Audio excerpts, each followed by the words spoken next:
नमस्कार दोस्तों, स्वागत करते हैं आप सभी का आपके अपने चैनल पर। दोस्तों, सीटेट 2024 का एग्ज़ाम अब केवल 5 दिन बचे हैं। तो आज की वीडियो में हम लोग सीटेट 2024 के लिए मैथ्स पेडागोजी के 30 क्वेश्चन लेकर आए हैं, जो कि आपके रियल एग्जाम में जो कि 14 और 15 दिसंबर को होने वाला है। तो उसमें एग्जैक्ट ऐसा ही पेपर आपको देखने को मिलेगा जिसमें 15 क्वेश्चन न्यूमेरिकल प्रॉब्लम होंगे, 15 क्वेश्चन पेडागोजी के शामिल होंगे। तो मैथ्स पेडागोजी के 30 क्वेश्चन में आप कितना क्वेश्चन हल कर पा रहे हैं, सेल्फ असेसमेंट भी करते रहिएगा। तो आइए बिना देर किए क्वेश्चन स्टार्ट करते हैं। वीडियो को लास्ट देखिएगा, तभी आपको पूरा पेपर जो है अच्छे से समझ में आएगा। तो पहला क्वेश्चन देखिए, संख्या 4782 और 32,170 में 7 के अंकित मूल्यों के बीच का अंतर क्या है। देखिए, अंकित मूल्य पूछा है, इसका हिंदी अंकित मूल्य है, अंग्रेजी क्या है, फेस वैल्यू है।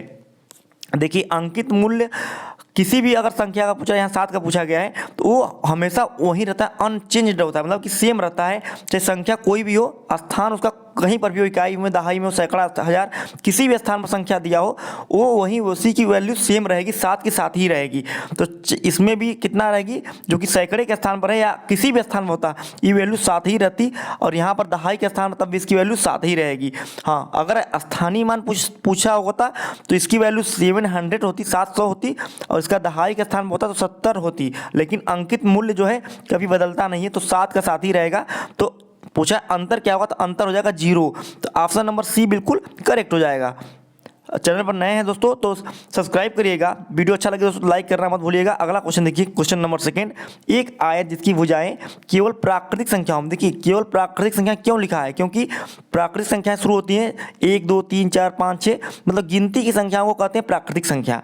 का क्षेत्रफल कितना, 24 वर्ग सेंटीमीटर है, उसका परिमाप नहीं हो सकता। इनमें से चारों में से क्या परिमाप नहीं हो सकता। तो आइए देखते हैं क्या क्या हो सकता है। पहले देखिए, क्षेत्रफल 24 है, तो इसका मतलब कि लंबाई चौड़ाई क्या क्या हो सकता है। तो पहला तो 1 हो सकता है, 24 हो सकता है, मतलब 1 चौड़ाई 24 लंबाई।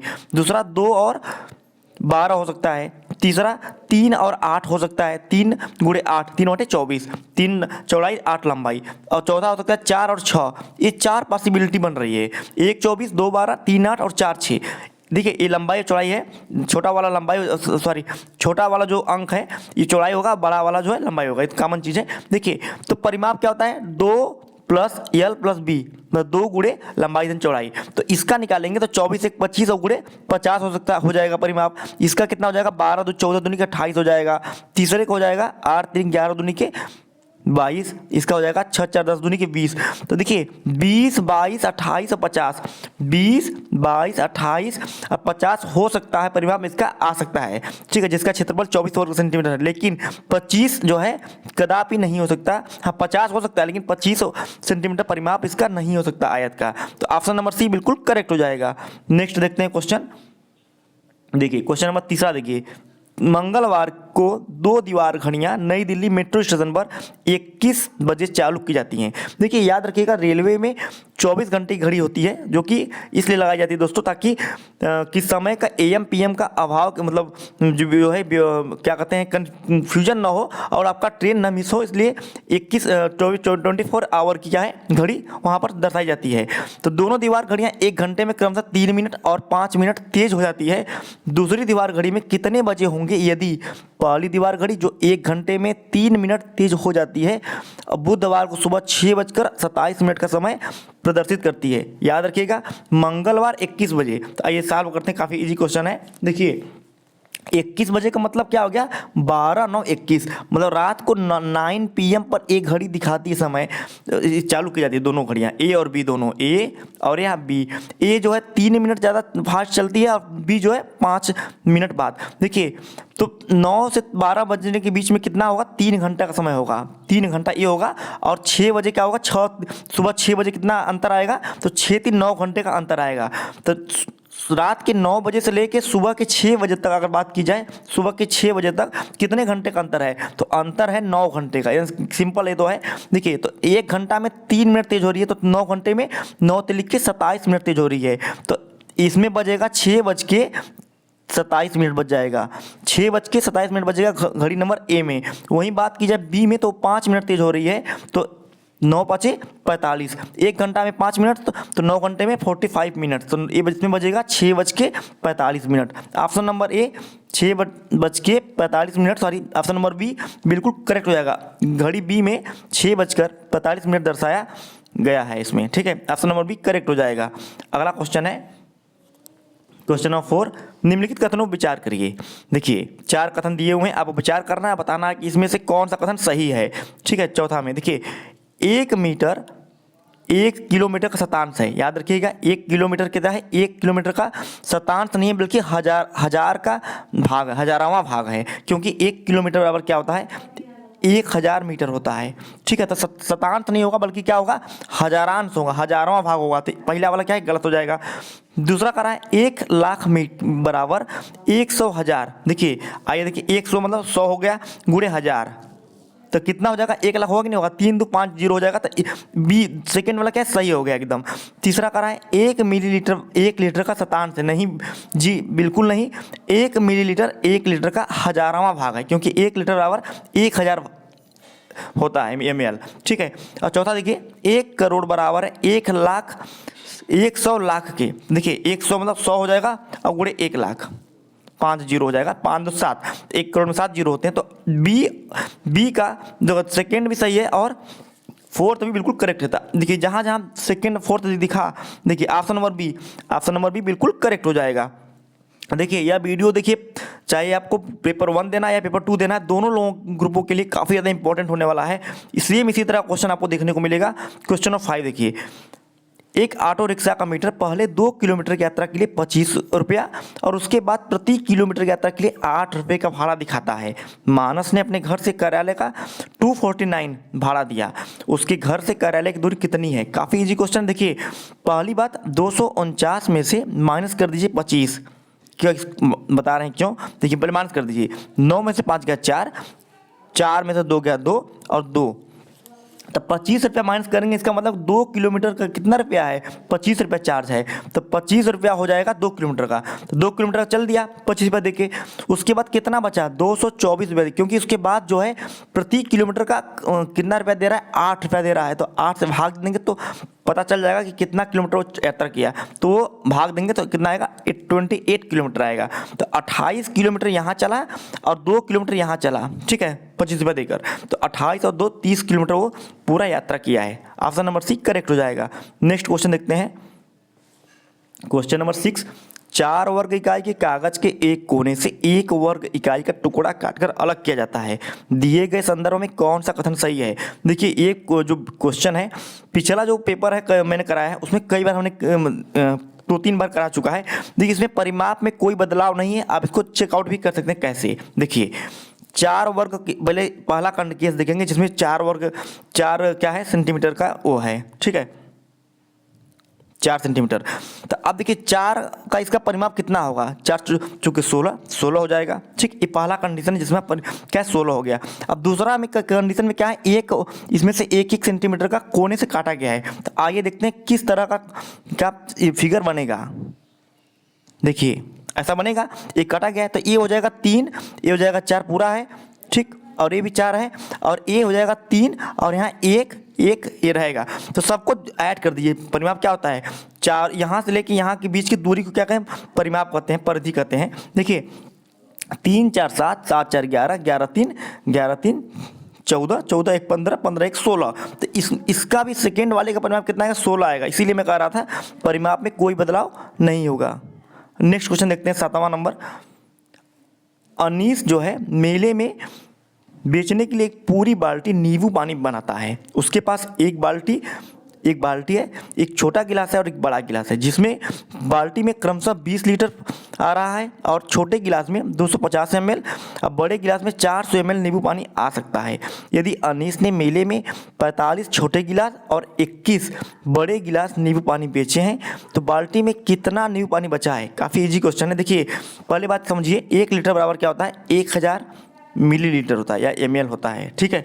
देखिए अब देखिए छोटे गिलास से 45 बेचा है, अब बड़े गिलास से 21 बेचा है, तो देखिए 45 गुणे 250 करेंगे। क्यों? क्योंकि छोटा गिलास 250 ml का है। वहीं बात की जाए बड़े गिलास से तो 21 बेचा है, 21 बड़े गिलास, जिसकी बड़े गिलास की जो कैपेसिटी है कितनी है, 400 ml है। तो 400 से गुणा कर देंगे तो नीचे वाला ये आ जाएगा 11,250 ml टोटल, और ये वाला सेकेंड वाला आ जाएगा 19,650। ठीक है, दोनों सॉरी ये आ जाएगा 8400, 21 चौक 8400 ml। अब देखिए ए और बी दोनों को, छोटा गिलास बड़ा गिलास दोनों को जो जोड़ देंगे तो टोटल आएगा 19,650, ठीक है, ml। ठीक है, और टोटल जो उसके बाल्टी में टोटल कितना है, 20 लीटर है। 20 लीटर मतलब हो जाएगा 20,000 ml। ठीक, उसमें से माइनस कर देंगे 19,650, 19,650। तो हमको फाइंड आउट हो जाएगा कितना उसके बाल्टी में बचा हुआ है, तो बचेगा 350 ml। Option number C correct हो जाएगा, 350 ml।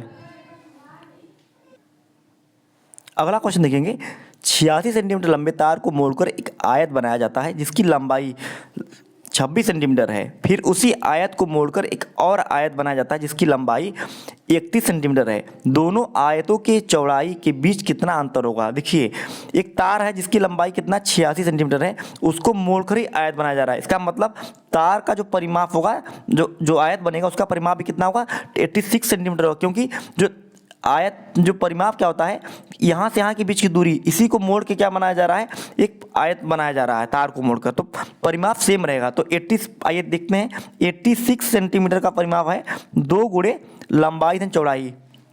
तो पहले केस में हम B1 रखेंगे, इसको यहाँ करेंगे, इधर कर देते हैं, 86 बराबर 2 गुणे लंबाई प्लस B1। B1 क्यों रखेंगे? क्योंकि 2 आयत है, तो पहले केस का आयत हम निकालना है जिसकी चौड़ाई B1 रखेंगे और दूसरे का B2 रखेंगे। तो काट देंगे तो हो जाएगा 43 और प्लस L का मान दिया हुआ है कितना, 26 दिया हुआ है, और प्लस B1। तो B1 का माइनस कर देंगे तो B1 का वैल्यू निकल के आ जाएगा, कितना आएगा, 43 माइनस 26, 43 में कितना है, 17 आ जाएगा। ठीक, 17 सेंटीमीटर आ जाएगा। अब फिर कह रहा है कि इसी आयत को मोड़कर एक नया आयत बनाया जा रहा है जिसकी लंबाई 31 सेंटीमीटर है। तो याद रखेंगे, जब आयत को मोड़ के नया आयत बनाएगा तो लेकिन कितना बार में मोड़ लीजिए, लेकिन उसकी जो परिमाप होगा, लेंथ जो होगा चारों तरफ का, वो कभी मतलब बदलेगा नहीं, वो सेम रहेगा। तो इसका परिमाप कितना होगा, 86 ही रहेगा, लेकिन लंबाई बदल गया, कितना हो गया, 31 सेंटीमीटर हो गया, क्योंकि मोड़ने से लंबाई चौड़ाई में अंतर आएगा। ठीक है, अब यहाँ B2 रखेंगे, ठीक है, B2 रखेंगे तो यहाँ भी आ जाएगा 43 बराबर 31 प्लस B2। तो B2 की वैल्यू निकल के आ जाएगी कितना, 43 माइनस 31 कितना आ जाएगा, 12 सेंटीमीटर। तो पूछ रहा है कि दोनों के चौड़ाई के बीच में कितना अंतर होगा, तो B1 माइनस B2 कर लेंगे, 17 माइनस 12 कर लेंगे, कितना आ जाएगा, 5 सेंटीमीटर आएगा। ऑप्शन नंबर सी इसमें करेक्ट हो जाएगा। ठीक है, अगला क्वेश्चन देखते हैं, 10वां देखते हैं। मर्लिन की मां ने उसे जन्मदिन पर टॉफियों का पैकेट अपने साथियों के साथ बांटने के लिए दिया। मर्लिन ने टॉफियों का 2/7 भाग अदिति को, 1/6 भाग अनमोल को, 2/5 भाग फरहान को और 1/7 भाग जैरी को दिया। यदि उसके पास सिर्फ 2 टॉफियाँ बची तो उसके पैकेट में शुरुआत में कितनी टॉफियाँ थी? देखिए, इस तरह क्वेश्चन में आप पूरे भिन्न के भाग को केवल ऐड कर दीजिए। ठीक है, सिंपल तरीका है, पूरे भिन्न को भाग को ऐड कर दीजिए। तो ऐड करने के लिए आपको लसा लेना पड़ेगा। तो 7 6 5 7 का लसा होगा 207, 7 6 5 7 का लसा, आशा करते हैं लसा लेना आपको आता होगा, क्यों? ठीक है, तो टोटल कर लेंगे 60 35 84 और 30। तो टोटल आ जाएगा आपकी वैल्यू 209/210। ठीक, ये वैल्यू आएगी जितनी टाफियाँ बांटी गई। तो उसके बाद सिर्फ 2 टाफियाँ बची। देखिए, टोटल वैल्यू कितनी होगी, टोटल वैल्यू तो एक ही मानी जाती है। तो टोटल वैल्यू में से इसको माइनस कर देंगे, 209/210 को माइनस कर देंगे तो एक किसके बराबर होगा, 2 टाफियों के बराबर होगा। तो माइनस कर देंगे तो कितना होगा, 1/210 आएगा। तो शेष टाफी किसके पास कितनी बची है, भिन्न के रूप में 1/210 बची है। तो 1/210 जो है 2 टाफियों के बराबर है, क्योंकि यही टाफियाँ उसके पास बची है। तो टोटल वैल्यू कितना हो जाएगा, गुणा कर देंगे, यहाँ जाएगा तो 420 हो जाएगा। तो टोटल टाफियाँ कितनी हो जाएंगी, 420 हो जाएंगी। ठीक है, तो ऑप्शन नंबर डी करेक्ट हो जाएगा, 420। आगे बढ़ते हैं अगले क्वेश्चन की तरफ। देखिए, अगला क्वेश्चन देखिए, 11वां, एक सीरीज दिया गया है जहां पर 2 पद खाली हैं, आप उसको फिल आउट करना है या भरना है। देखिए, फिलअप करना है। देखिए, सीरीज कैसे चलेगा आइए समझ लेते हैं थोड़ा सा। पहले हम भी इसको बड़ा अक्षर में लिख लेते हैं। देखिए 2 0 4 2 6 6 खाली भरना है 12 10 अभी खाली भरना। देखिए पहला सीरीज देखिए 0 2 2 तो जोड़ रहा है केवल 2 रुके यहाँ पर देखिए 2 4 4 2 6 6 2 8 और 8 2 10 ये हो गया। ये पहला सीरीज है। यहाँ 8 भरा जाएगा। इसका मतलब सी और डी में से कुछ सही होगा, लेकिन यहाँ फाइंड आउट करना है क्या भरा जाएगा। अब देखिए इधर देखिए, अब देखिए इन दोनों को देखिए पहला दूसरा को जोड़ने पर क्या मिल रहा है, 2 मिल रहा है। ठीक है, अब इन दोनों को देखिए एक अंक छोड़ के, मतलब 2 के पहले एक 4 को छोड़ के कितना 2 0 को जोड़ने पर 2 मिल रहा है। अब 4 2 को जोड़ने में क्या मिला 6 मिल रहा है, 6 वाला मिल गया। अब 6 अभी तो इन दोनों को जोड़ने में क्या मिला 8 मिल रहा है। तो इसका मतलब 10 इसको भरने के लिए 10 को छोड़ के 12 और 8 जोड़ेंगे कितना मिलेगा 20 मिलेगा। ठीक है, तो यहाँ भरा जाएगा 8 और 20, 8 और 20 इसमें करेक्ट हो जाएगा। ठीक है, अगला क्वेश्चन देखिए 36 54 60 के लघुत्तम समवर्त्य, वर्तक लिखा है गलत लिखा है, लघुत्तम समवर्त्य होता है और उच्चतम उभयनिष्ठ गुणनखंड या मौसा के बीच का अंतर कितना होगा। देखिए 36 54 60 का जो लसा निकल कर आएगा, लसा निकालना आप जानते होंगे, ऐसा करते हैं एलसीएम जो होता है लसा आएगा 540, काफ़ी इजी क्वेश्चन, लसा जानते हो निकालना आप लोग। और जो महत्तम समवर्त होगा एचसीएफ जो होगा वो कितना होगा, वो 6 हो जाएगा। इसका मौसा और लसा निकाल लेंगे तो माइनस कर देंगे तो आ जाएगा आंसर 12वां का ये 534। ठीक है, अगला क्वेश्चन देखिए अनु ने एक मिठाई की दुकान से 2 किलो 500 ग्राम लड्डू, 3 किलो 250 ग्राम जलेबी और 4 किलो रसगुल्ला लाती है। दुकानदार ने सारी मिठाई के डब्बों में भर दिया, जिसकी अधिकतम क्षमता एक डब्बे की 750 ग्राम है। सारी मिठाइयों को पैक करने के लिए कितने डिब्बों की आवश्यकता होगी। तो देखिए सिंपल है, सभी मिठाइयों को ऐड कर दिया, 750 ग्राम से भाग दे दीजिए, आंसर निकल के आ जाएगा। लेकिन देखिए पहले किलोग्राम को ग्राम में बदलेंगे, 1 किलोग्राम बराबर 1000 ग्राम। ठीक है, 2 किलोग्राम 500 ग्राम लड्डू है तो ये हो जाएगा 2500 ग्राम, ये हो जाएगा 2500 ग्राम का लड्डू हो जाएगा। 3 किलो 250 ग्राम जलेबी है तो हो जाएगा 3250 ग्राम और 4 किलो रसगुल्ला मतलब 4000 ग्राम। तो तीनों को ऐड कर देंगे तो कितना आ जाएगा, तीनों को जब ऐड कर देंगे आ जाएगा 9750, 9750। अब एक डब्बा का क्षमता है 750 से भाग दे देंगे तो ये कट जाएगा, 13 बार आएगा तो 13 डब्बा हमको चाहिए। ऑप्शन नंबर बी करेक्ट हो जाएगा। नेक्स्ट क्वेश्चन देखेंगे 14वां, निम्नलिखित में से किस विभाजन में शेषफल सबसे अधिक होगा जब आप 176 को 3 से विभाजित करते हैं। पहले देखिए 176 को जब 3 से विभाजित करेंगे तो शेषफल कितना आएगा, तो करके भी चेक कर सकते हैं। 3 से भाग देने पर 3 5 15 26 3 वाटे 24। देखिए इस केस में 2 शेषफल आ रहा है तो इसमें से चारों में से किसको विभाजित करेंगे तो 2 से ज़्यादा आएगा। तो देखिए केवल 173 को 5 से डिवाइड करेंगे तो शेषफल इसमें 3 आएगा। ठीक है, करके भी चेक कर सकते हैं, इजी क्वेश्चन है। तो ऑप्शन नंबर डी बिल्कुल करेक्ट हो जाएगा। नेक्स्ट क्वेश्चन देखते हैं।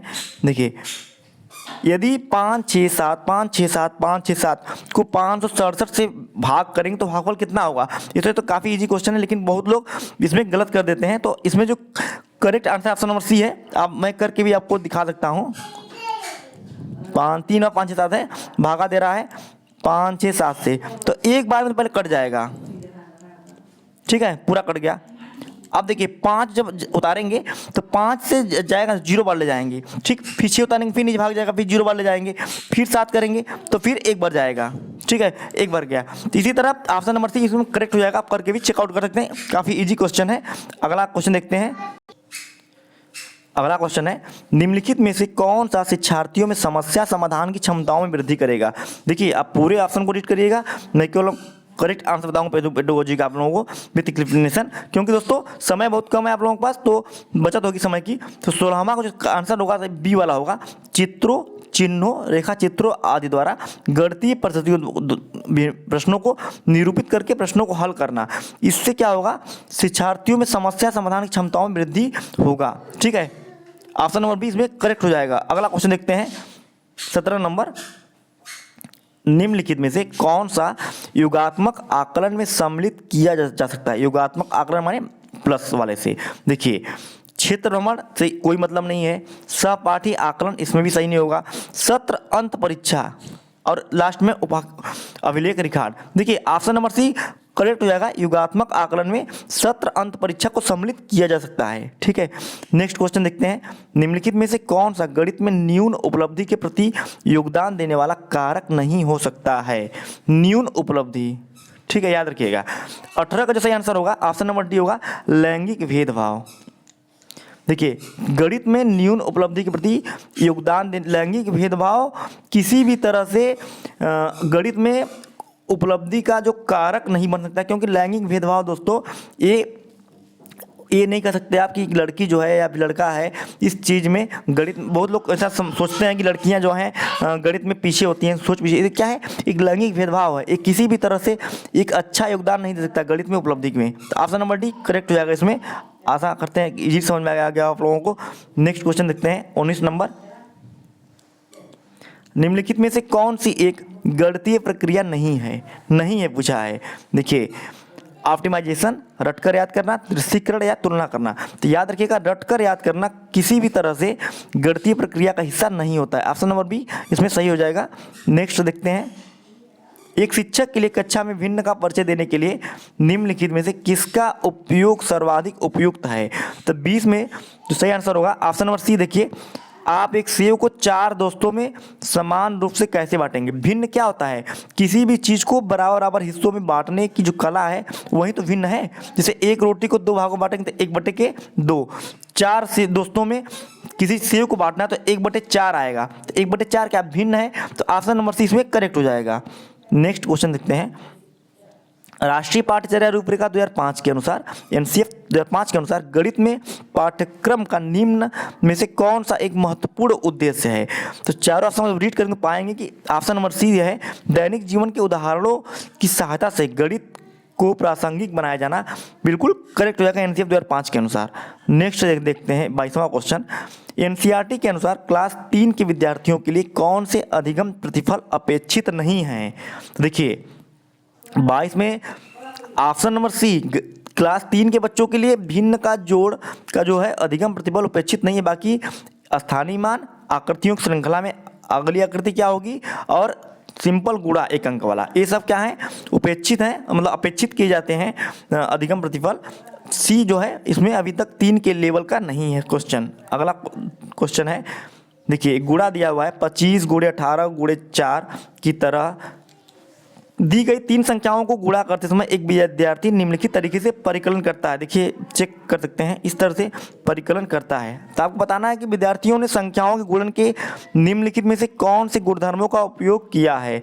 देखिए तो उसने क्रम विनिमय और साहचर्य जो है गुणधर्म का उपयोग किया है। ऑप्शन नंबर बी इसमें करेक्ट हो जाएगा। नेक्स्ट क्वेश्चन देखते हैं। काफ़ी इंपॉर्टेंट क्वेश्चन है वैन हेले से।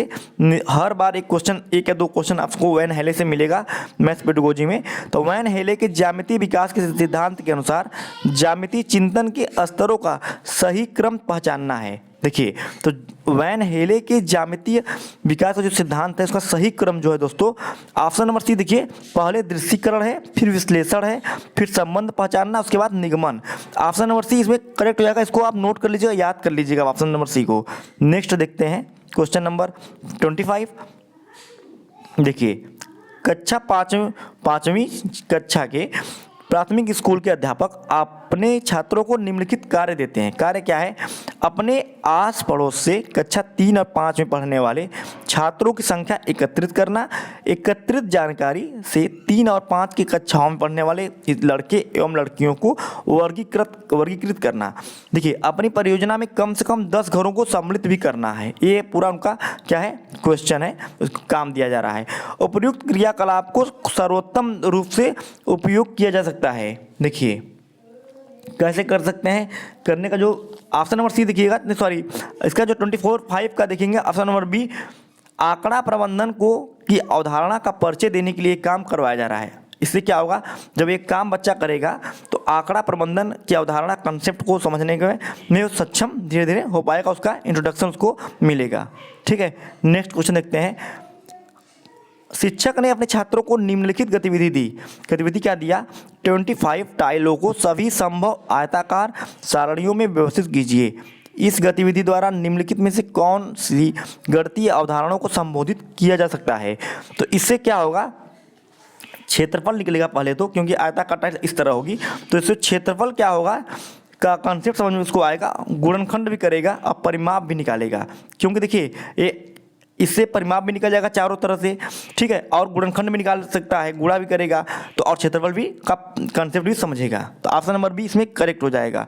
नेक्स्ट है, भिन्न का उपयोग निम्नलिखित में से किन तरीकों से हो सकता है। देखिए ABCD लिखा हुआ है, तो भिन्न का जो उपयोग है एक पूर्ण के अंश को निरूपित करने के लिए हो सकता है। कोई जैसे भिन्न है तो उसके अंश को निरूपित करने के लिए हो सकता है, सही लिखा, एकदम करेक्ट है।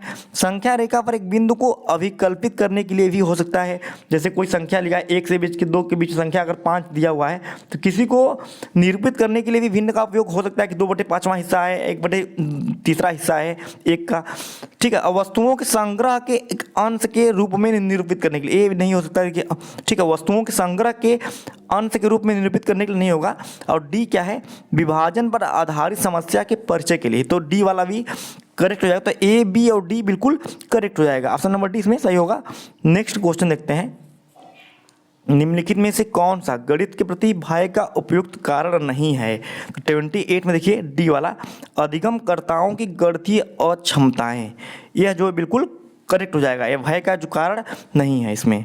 नेक्स्ट क्वेश्चन देखते हैं, निम्नलिखित कथनों में कौन सा गणित कथन जो है गणितीय खेलों के बारे में सही है। तो 4 A, B और C लिखे हुए हैं, कौन कौन सही होगा इसमें, तो इसमें केवल B और C सही होगा। देखिए गणितीय खेल बच्चों को अनुपदेशात्मक फीडबैक प्रदान करते हैं, ये बिल्कुल करेक्ट हो जाएगा। और सी जो है गणितीय खेल बच्चे में अनुमान अथवा पूर्व ज्ञान योजना तैयार करने में बढ़ावा देते हैं, ये बिल्कुल करेक्ट हो जाएगा। और ए वाला क्या है, गणितीय खेलों को आम दिनचर्या वाले खेलों की तरह होना चाहिए, ठीक है। तो इसमें बी और सी क्या है, करेक्ट हो जाएगा, ऑप्शन नंबर ए। नेक्स्ट लास्ट क्वेश्चन वीडियो का है, एक समोसे को देखकर एक बच्चा उसे त्रिभुज कहता है। वैन हेले के ज्यामितीय विकास के सिद्धांत के अनुसार वो बच्चा ज्यामितीय विवेचन के किस स्तर पर है। देखिए समोसे का जो आकार होता है कुछ इस तरह होता है, ठीक है, सभी लोगों ने समोसा खाया होगा, तो बच्चा इसको त्रिभुज समझ रहा है, क्योंकि त्रिभुज में भी क्या है 3 भुजा होती है, ठीक है,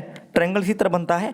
तो बच्चा इसका मतलब दृश्यीकरण विजुअलाइजेशन के आधार पर यह बात कह रहा है। तो ऑप्शन नंबर ए वैन हेले के हिसाब से यह बच्चा ऐसा कर रहा है, समोसे को त्रिभुज कर रहा है, तो ऑप्शन नंबर ए इसमें करेक्ट हो जाएगा।